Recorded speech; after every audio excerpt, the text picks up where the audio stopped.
This time on episode 322 of Legends of S.H.I.E.L.D., we discuss Jessica Jones, Season 2, Episode 1, aka Start at the Beginning, and Season 2, Episode 2, aka Freak Accident, and weekly Marvel news.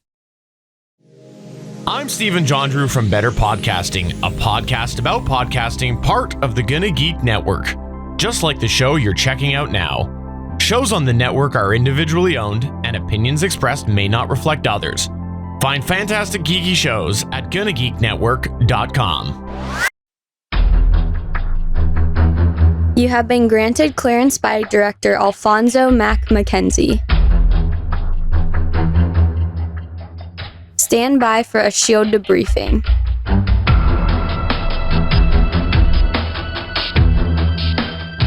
All information to be discussed here is classified and may only be discussed among agents granted clearance by the S.H.I.E.L.D. director. Now it's time for your scheduled debriefing. I'm Director SP. And I'm Agent Michelle.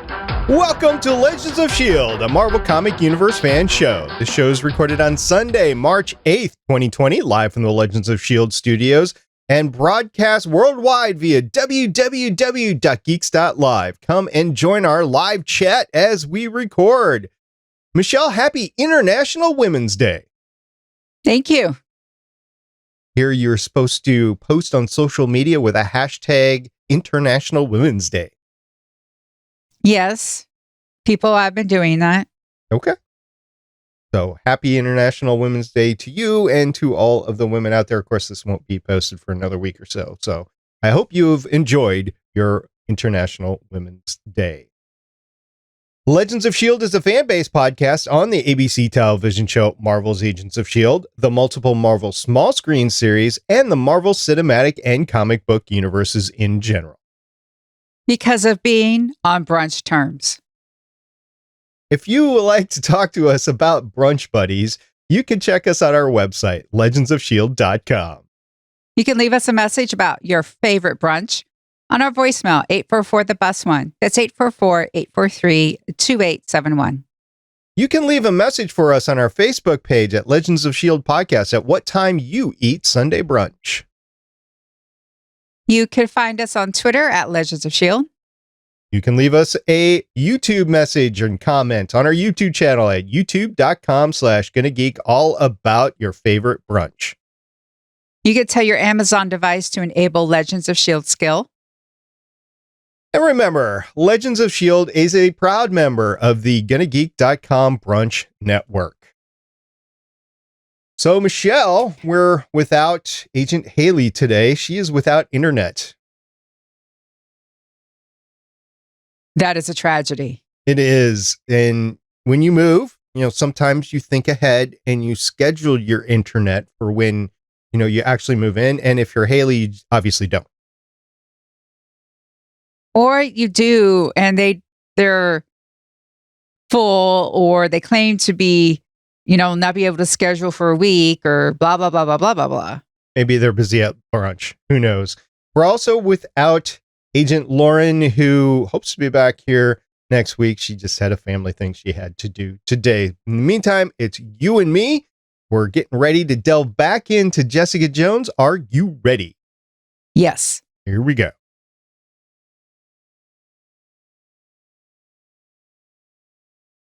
Jessica Jones, Season 2, Episode 1, the premiere episode of Season 2, a.k.a. Start at the Beginning, and Season 2, Episode 2, a.k.a. Freak Accident, premiered on Netflix March 8th, 2018. Michelle, who's the creative team behind the season premiere?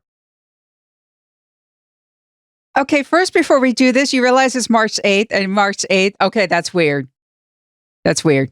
I almost said March 8th, 2020. So yeah, it is 2 years ago since this premiered on Netflix. Okay, sorry. I didn't mean to interrupt. No, that's good. I just noticed. I know. That was kind of where I'm like, okay. March 8th, 2018, 2 years ago today. Okay. AKA Start at the Beginning was directed by Anna Foerster, has 12 directing credits starting in 2011, including 5 Criminal Minds, 2 Unforgettable, 4 Outlander, 1 Jessica Jones, 2 Carnival Row, and 1 Westwood. And the episode was written by Melissa Rosenberg, who has 22 writing credits starting in 1993, including 3 episodes of Dr. Quinn, Medicine Woman, 3 Dark Skies, 5 of the Agency, 1 Birds of Prey, 2 of the OC, 8 Dexter, 1 Red Widow, and 3 Jessica Jones. And she is the creator of Jessica Jones, the show. Before I get into the creative team for the second episode of this season, I just want to ask you a little bit of comparison. So we're just off of Legion. We're coming back to Jessica Jones. Both series we've covered before in a couple of seasons argue that Jessica Jones was part of the Defenders. Did you get a different feeling from the season premiere of Jessica Jones season 2 versus Legion season 3? Of course. Yeah. I just felt like it was just better put together, more deep and more robust and everything. I don't know. I can't explain it. It just seemed better to me. It's almost like coming home back to, the traditional Marvel and Netflix stuff. True. So, AKA Freak Accident was directed by Minkie Spiro. Minkie has 37 directing credits starting in 1997, 2 episodes of No Angels, 2 episodes of Skins, 5 episodes of Downton Abbey, and every time I want to say Downtown Abbey, I know it's Downton Abbey. 1 episode of Jessica Jones, 1 episode of Here and Now, 2 episodes of Better Call Saul, 1 episode of Barry, 1 episode of Foss Verdon, 8 episodes of Pieces of Her. The episode was written by Aïda, Mashaka, Croal, who has 4 writing credits starting in 2008. 132 episodes of One Life to Give or One Life to Live. And if you have been on a soap opera writing for 132 episodes, I'm glad that you're able to do other things too, like Jessica Jones, and 2 episodes of Turn, Washington Spies, 4 episodes of Luke Cage, and including this one, 2 episodes of Jessica Jones. The creative team is definitely something that has a more rounded feel to it, I guess, than Legion did, especially season 3, which was almost all in-house with just a handful of people. Oh, by the way, Jessica Jones is based on the Marvel comic by Brian Michael Bendis and Michael Gaydos. We haven't done this for a while because it really hadn't made sense for the titles. But before we get to that, we haven't done Jessica Jones for a while. Pre-show, I was talking to Michelle about how long it has been. Michelle, were you part of the podcast the last time we did Jessica Jones? Well, I did a few episodes of Daredevil season 1. I was part of... Well, let's see. I did the Defenders. Okay. I think I might have done a couple of Jessica Jones, but I think you did. I'll go back and make sure. I was primarily, I did the Punisher. I did a few Daredevil. I did the Defenders, Iron Fist, and the Punisher. And I think I did a couple of episodes of Jessica Jones, but I really wasn't like I was still a consultant back then. Okay. Well, I had to go back in my Wayback Machine because I'm like, I don't remember a lot of Jessica Jones season 1. I mean, I remember the whole Purple Man thing and the mind fracking bit and everything, but I'm like, I don't remember everything. So I'm like, how long ago was that? The last time we covered Jessica Jones was 2016, which is 4 years ago. And the last time we covered The Defenders was 3 years ago in 2017. So it's been a while, y'all. And today in the background, I've had season 1 of Jessica Jones playing just in the background, just to get a sense of what happened in season 1. I didn't get through all of it, like the first 5 episodes. That's just about it. And I wasn't watching it intently. I do remember, after watching Jessica Jones the first season, I said I wasn't going to rewatch it. So I didn't really rewatch it. I'm more just getting pointers at what happened, but it's been a minute. And it took me a while to get my feet underneath me again, right from the beginning, because they came into it with the grand assumption that you knew exactly what was going on. And that's fine. Back in 2016, I probably would have, or 2018 when this season came out, but it's been another 2 years. My memory isn't as good as it used to be. They tried to make it seamless for those who watched season 1 and drop little tidbits for in case people who either didn't watch season 1 or like us have wide time span between, because I did go over a few times about her being called a vigilante, a killer, or a hero. And they did talk about, like, I think Kilgrave or the Purple Man was mentioned. There's also that conversation with Trish about it all. So I think they were trying to build it into the conflict and fill people back in without being too, like, have a conversation and here's a whole bunch of exposition for 5 minutes, really boring everybody. Right. Matter of fact, the whole thing with Jerry Hogarth and her exes and what happened there and everything, that was wonderfully weaved into the storyline there. So the first episode, the premiere episode, was titled Start at the Beginning. We often relate the theme of the episode to the title of the episode. Michelle, what do you got here? Start at the beginning. Trish is forcing Jessica to investigate and examine her origins as a powered individual.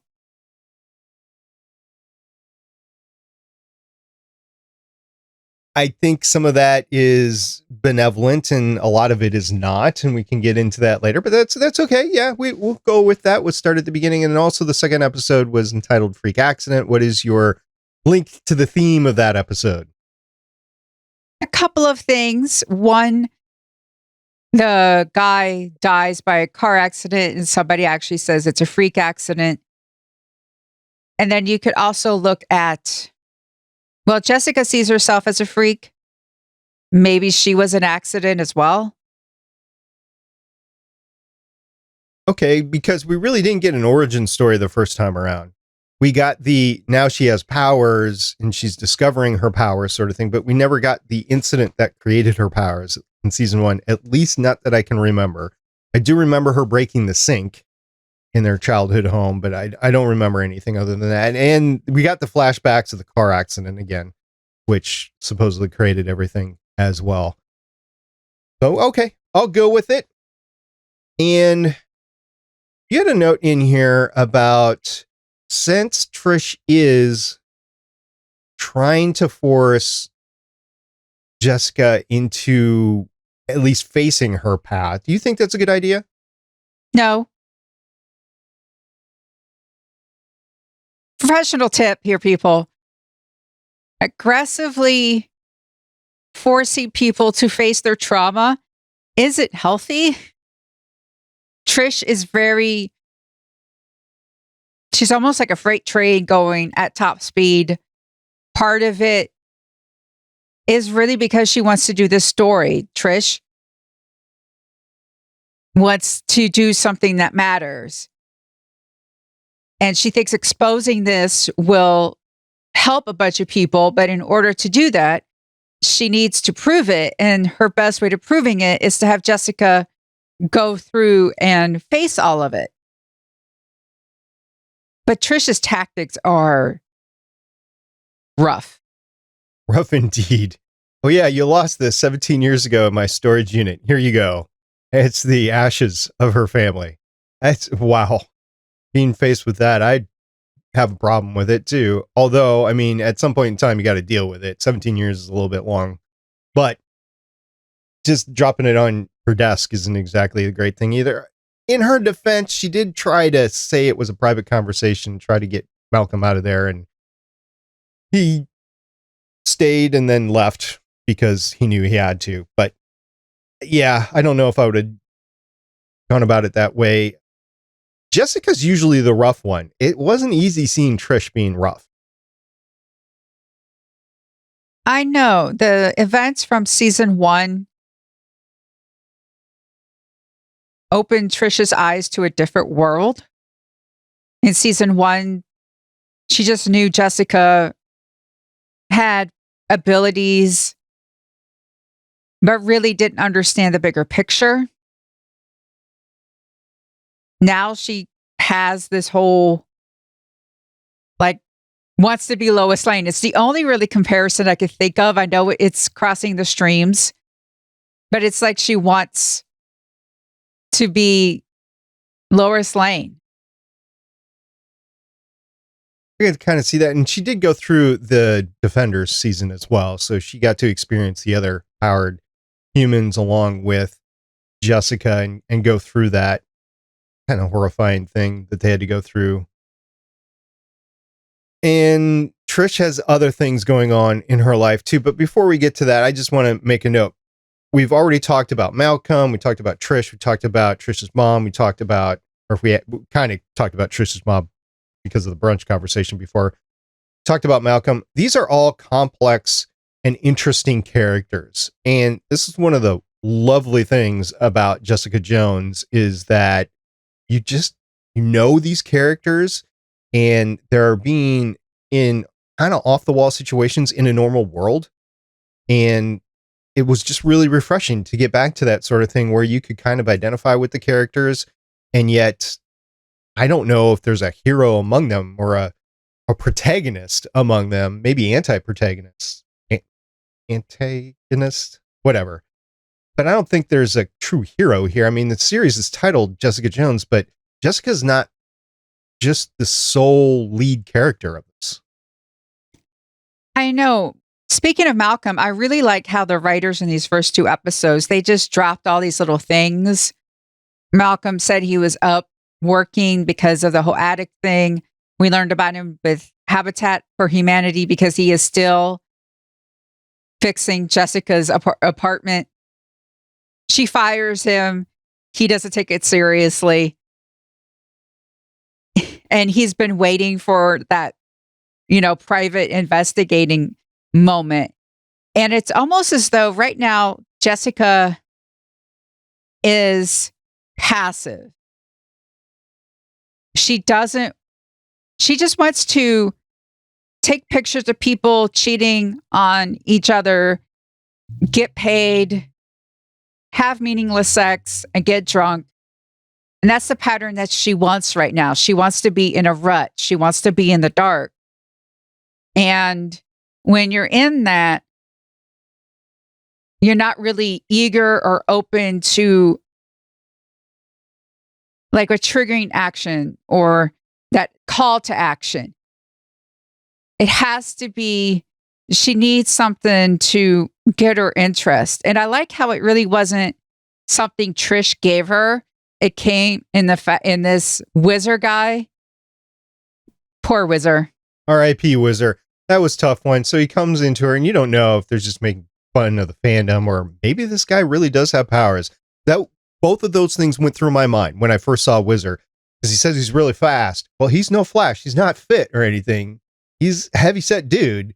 And so you're thinking, maybe he's just another one of those con-going fans that they throw in to these shows. Turns out, no, he actually had powers that manifested when he had fear. So he had the ability to go fast, but he just stood there when the gantry collapsed over him. I don't know if that sat well with me or not. I would have thought that his powers would have let him get out of the way there. Well, first off, triggered by fear. So when you have that fear, it's fight or flight. He ran and there was actually something already there stopping him. And if when you're in that weird construction sidewalk thing, it's very difficult to just go and cross the street. I lived in Chicago for a while and those things, they were just everywhere. And he just didn't know. So he was stopped. He was looking at Jessica. He's trying to figure out how to go. And then it fell on him because you have to realize he was frightened. Right. And when you're frightened, you're trying to his body was fast. His mental processes weren't fast. He was just fast.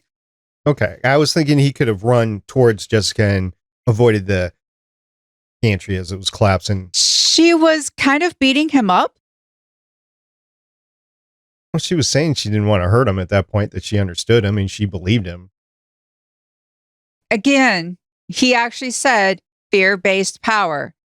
I don't know when the last time you've been afraid, SP. I know when I've been afraid. thinking doesn't, right now we're here, we're calm. We can logically say, well, yes, but have to remember Whizzer was afraid, very afraid. Okay, that's fair enough. Because when I was teaching my kids how to drive, that was scary. Yeah. Every single time. Some more than others, but. All right, so R.I.P. Whizzer, and Whizzer has kind of a unique house. It's boarded up. He's kind of one of those conspiracy theorists, sort of. I'm just describing his lifestyle. It's not that he's a conspiracy theorist. He was sheltered in and whatever. What was interesting is he had a pet mongoose. Who has a pet mongoose? Where do you get a mongoose? This is like Lisa Vanderpump, like from Vanderpump Rules or like Beverly Hills Housewives. She has swans. Where do you get swans? Where do you get a mongoose? How do you get these things as pets?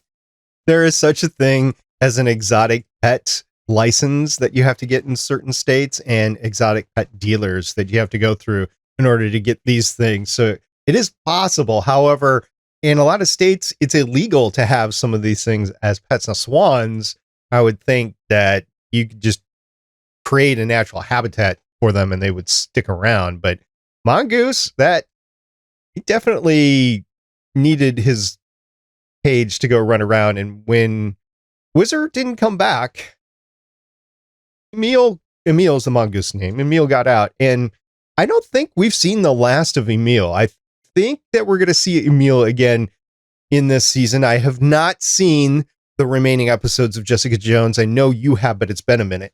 So I don't know if we'll see Emil again. It's just too nice of a thing to bring up and not get Emil again. I like how she opened the bathroom door when the cops were coming, and she was like, go get him, Emil. Give him hell. Yeah, why not? Another character that we got from the past was Simpson. And as I'm watching these season 1 episodes, by the way, both Malcolm and Simpson, they came across very different than how they are now in season 3. I mean, Malcolm, he was a drug addict. He'd stolen a TV and his life was collapsing around him. Now he's got a relationship, a job, he's helpful, and he wants to contribute to society. Simpson went through that whole thing of he was in the military, became a cop. When he got out of the military, thought he killed Trish, went through the whole weird relationship he had with Trish, and then ended up pretty much thinking that he died at the end, but the doctor gave him pills and resurrected him or something like that. So we get Simpson back this season, and he's trying to protect Trish. And it took 2 episodes to get to that. I'm glad we were able to watch both episodes, because I would have been pontificating on Simpson for quite a bit. And I didn't know what side he was on either. That was wonderfully done by the writers. You had no idea where Simpson was going to lie in this episode. And when we learn about Simpson, we learn that he's been watching Trish and protecting Trish. But we also learn that Trish is also being watched and pursued by something else. And there were a lot of those camera angles of someone observing Trish. So you're wondering, when was it Simpson? I mean, we saw the inhaler, so we know there's a couple of times when it definitely was Simpson. But I think there's a few times where it was what they're calling right now the monster. I think so too. And what exactly is the monster? I don't know. And you could argue that several of the characters could be labeled as monsters in these 2 episodes based on what happened to them. So monster, I don't know if we're going to get AKA the monster later on as an episode title or not, but one of these titles could have been AKA the monster. That's a theme throughout the season. I don't remember. I know who the monster is. I remember parts of that. A lot of this season is that whole notion of Trish thinking, when you have great power, you have the responsibility of helping people. And Jessica is like, okay, I have a bunch of powers, but why can't I just have a life? Why do I have to go and save everyone? Can't I just have powers and then sit at home and binge Netflix? where is that? And a key thing was said by Max. Yes, Max, pervert, awful, crummy human being.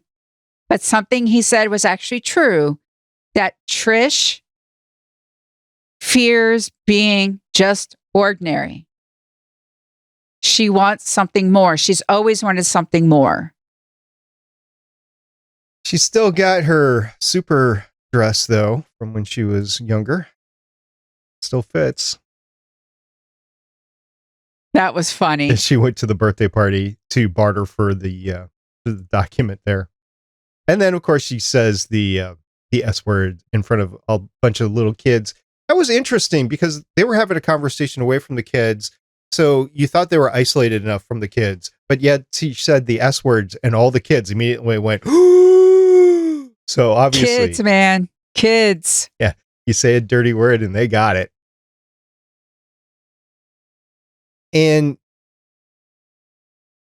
you brought up Max, and with Max, now we have the trifecta. We've got the anger management from Jessica, who clearly she was being played, first of all, by Chang, and led down the road to create a physical confrontation so that she could get sued and whatever. She has to go to anger management classes. She flies off the handle quite easily. So I don't know if it's an issue that needs to be counseled and her to go through anger management, but she's superpowered, so might as well deal with it.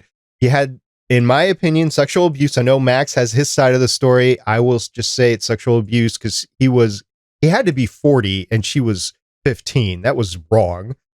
And then, of course, mental illness. And I say mental illness from the aspect of the Wizard because he brought up mental illness. So you have all these serious topics being confronted in this show right off the bat in the first 2 episodes. And I'm glad that the show continues to explore these topics because they do and have done a good job at it. It was very hard to watch in the first season, but it is part of the show, in my opinion. That is one of the really good things about this show. I think Jessica Jones, out of all of them, deals with a lot more complicated themes than the others. I know Luke Cage deals with several issues in a really good way, but Jessica Jones has a lot of that emotional complexity and themes, moral ambiguity. Who is the hero? I think there's some people out there who agree with Trish and some people out there that agree with Jessica. And maybe there's people out there that don't agree with either of them. And it's just, it's that tug. It's almost the Punisher sort of thing where we can see the Punisher in his plight, but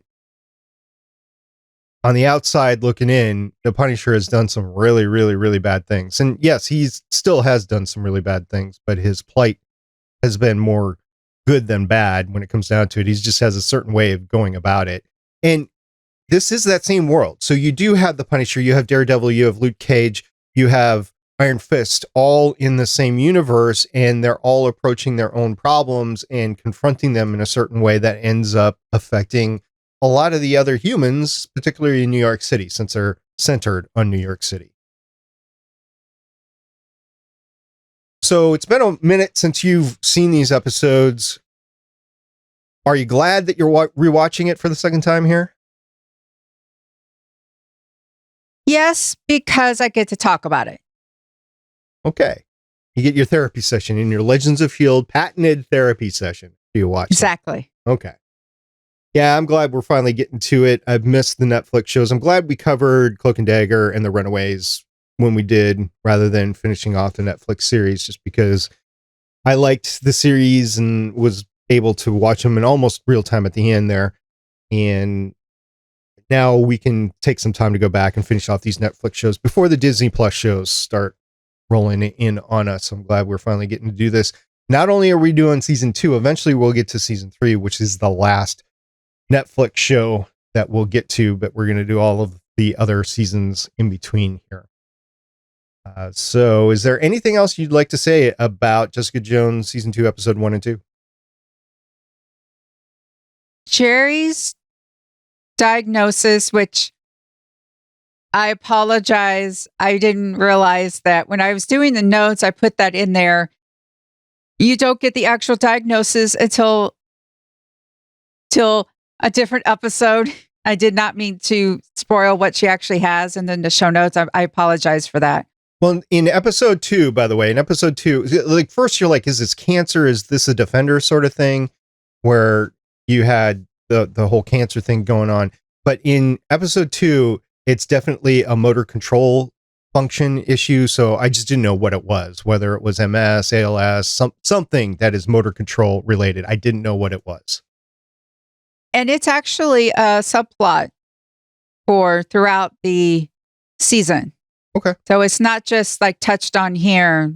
Jerry has her own arc throughout the season. That part I remember. Carrie-Anne Moss is wonderful. They really bring out the character of Jerry Hogarth through her, and she must have fun playing that character. So a very self-aware lawyer, and just deals in power and manipulation and stuff like that. And she is now facing something on her own that she can't lawyer her way out of. And I haven't seen further, but I was expecting that to be interesting as things go forward. But Carrie-Anne Moss does the character of Jerry Hogarth really well. I can't for the life of me think of anyone else who could do the character as well as Carrie-Anne Moss. I'm sure there's others that could do it just as well, but Carrie-Anne Moss is doing it at the top of her game. And all these actors are great to see on the set, every single one of them. And that opening scene with her accepting that award, that was Hogarth in a nutshell. Yeah. And to watch it, I watched it today, so I watched it on International Women's Day. So it was kind of fitting to open up. Okay, here we go. International Women's Day. Jerry Hogarth. So next Sunday, we will be running down Jessica Jones, Season 2, Episode 3 and 4, a.k.a. Soul Survivor and a.k.a. God Help the Hobo. There are 13 episodes in Season 2, so it'll take us 6.5 weeks to get through it. Actually, 7 weeks, because we're not going to do a half a week. It'll be 7 weeks to get through. And that'll be it for Jessica Jones for this week.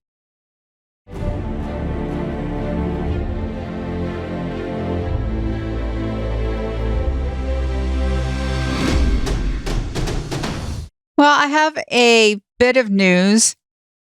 If you love interconnected Marvel things, you're going to like this.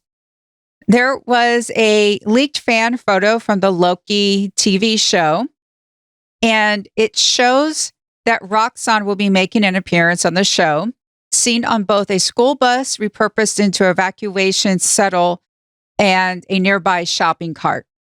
For those of you who perhaps don't know about Roxxon, a skyscraper bearing the Roxxon name was briefly seen in the background of the Los Angeles skyline in the original Iron Man film, with a Formula One team in Iron Man 2, scene sponsored by Roxxon.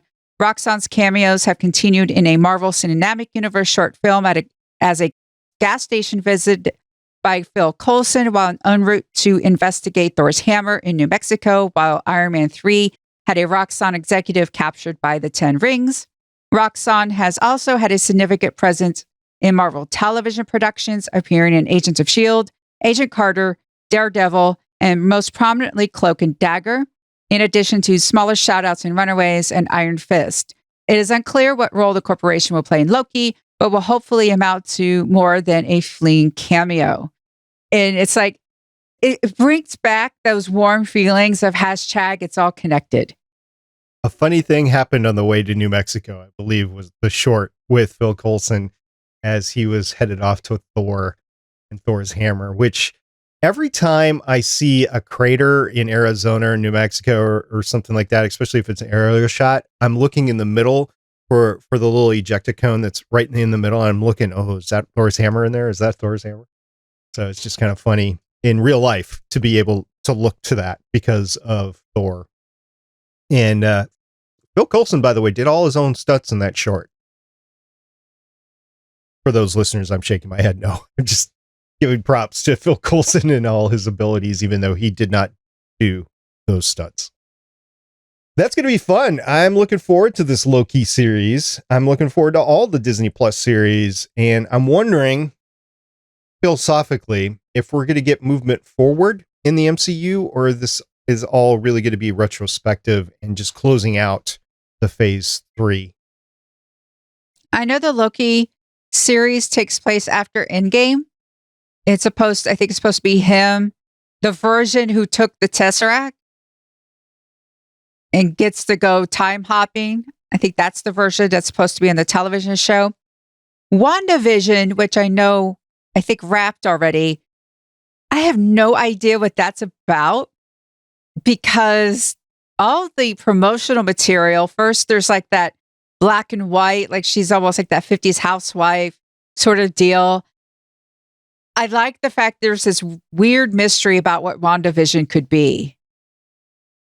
A lot of people had the same mysterious look into The Mandalorian before it came out on Disney Plus, because nobody really knew what direction they were going to go. Nobody knew about Baby Yoda.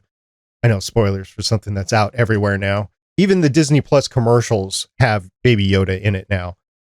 And I think that they're just having fun with it and doing a great job and keeping people on their toes about what's really going to happen. So far, Disney Plus has not disappointed me one bit. I have not seen the Clone Wars season 7 because I'm still on season 1. I think you have seen season 7. I've seen the first one. I need to catch up, but so far. Are they dropping them once a week like they did The Mandalorian? Yes. Okay. So I still am on season 1 of the Clone Wars, and I honestly won't watch season 7 until I've seen everything up to it, which to my chagrin and joy is a lot, because they just had huge, long seasons. I know they're only half an hour episodes, but it's a lot to get through. So it's not going to take me a week, not going to take me a month. I got other stuff I got to watch, like 2 episodes of Jessica Jones a week, and Doctor Who's over with now, but Deadliest Catch is coming up soon. I'll watch that.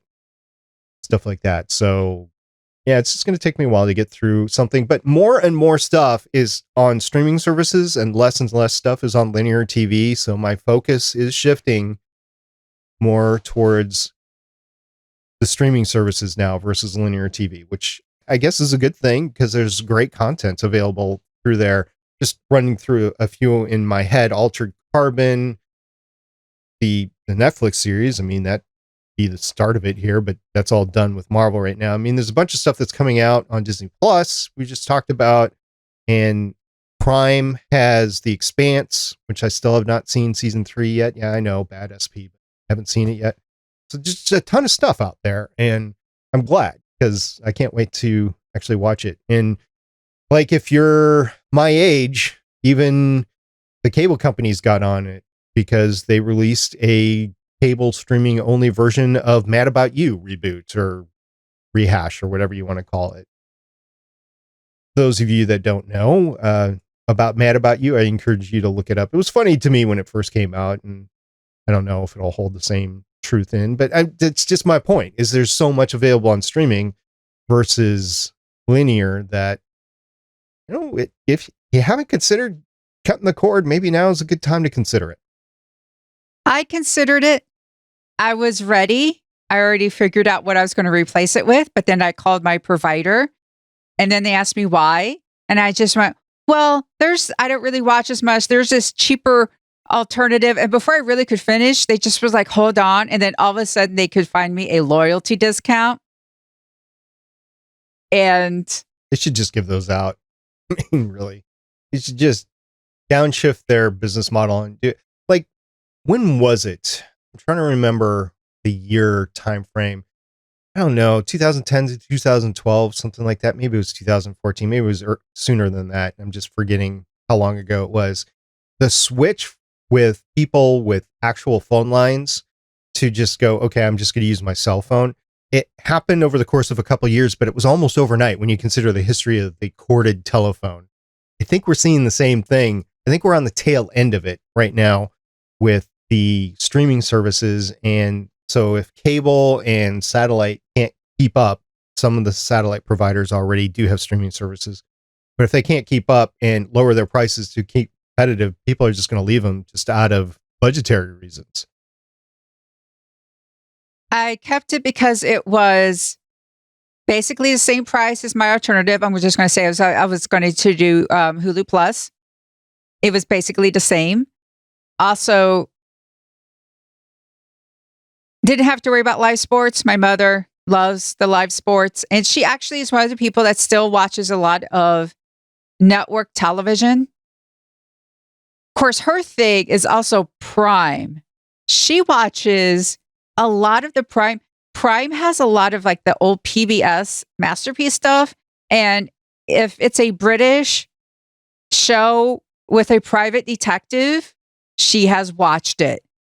She makes sure she actually contributes to my Prime because I don't really order a lot from, Amazon to really get like this free shipping, and I could kind of like afford it. But she's just like, no, I have shows. Please keep it. Here's some money. Yeah, I understand. Yeah, we order so much from Amazon Prime, and I take fewer and fewer trips to the store that it makes sense for me because that's why I buy stuff or how I buy stuff. Even car maintenance stuff, I will buy through Amazon, just wait for it to come. And there's something to be said about the store, the local store. And so I do go and still contribute to them. Groceries, I still go to the local store. I don't order those and have it delivered. But someday, it's all going to happen. Drones are coming, man. The drones are coming. When everybody dies because of COVID-19, then we're only going to get our groceries because drones are going to farm them and deliver it to us before they take over the world and kill us anyway. Wow. That is so Psychopaths right now. That's an anime where people have basically moved into the cities and there's no one to farm. So it's all automated and there's no farmers. It's all drones and robots and such. Well, I could definitely see that happening, coming from a family farm origin to where it is now, where even family farms are corporate. I have a cousin who desperately wants to own his own family farm in Minnesota. And there is a program in Minnesota for farmers to transition their farms to younger people so that they can work through the finances and get from owning a farm to selling the farm and retiring, and for the new people to go from wanting to get in and being part of a farm. But it's such a steep cost these days that fewer and fewer people are able to do it without a corporation. There are families that create corporations that farm, but it's fewer and fewer. So I could definitely see something like automation coming along and taking over even the corporate stuff and even the stuff that's family owned. I could see that coming from a farming background. It'd be sad for me because, my memories of, even though what a pain in the ass it was and hard work and everything like that, there's just something about working the dirt and the animals yourself that, yeah, there's just something that goes away when it's all automated. But I digress. We were talking about Loki, and Loki could care less about that. Well, he liked food. When he was king of Asgard, he liked dinner and he liked dinner theater. He basically brought dinner theater to Asgard. And he saved Matt Damon. There you go. All right. So what do you say we go secretly record a conversation about past events and get this one out? Okay, here we go.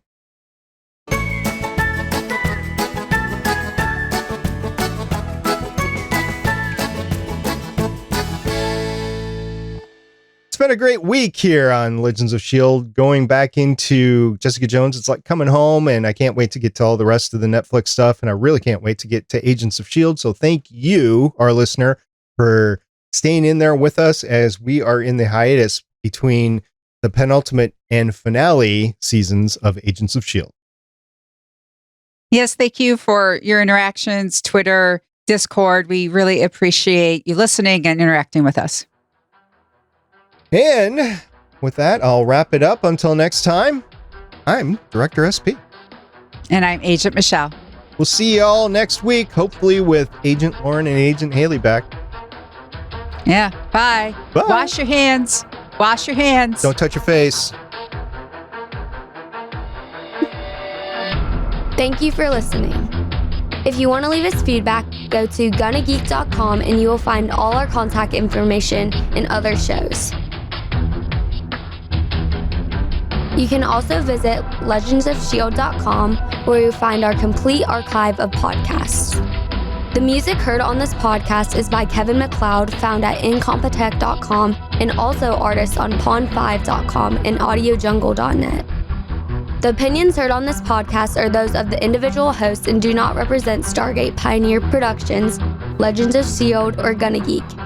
Agents of S.H.I.E.L.D is the property of the Disney Corporation, Marvel Studios, and ABC. No infringement is intended.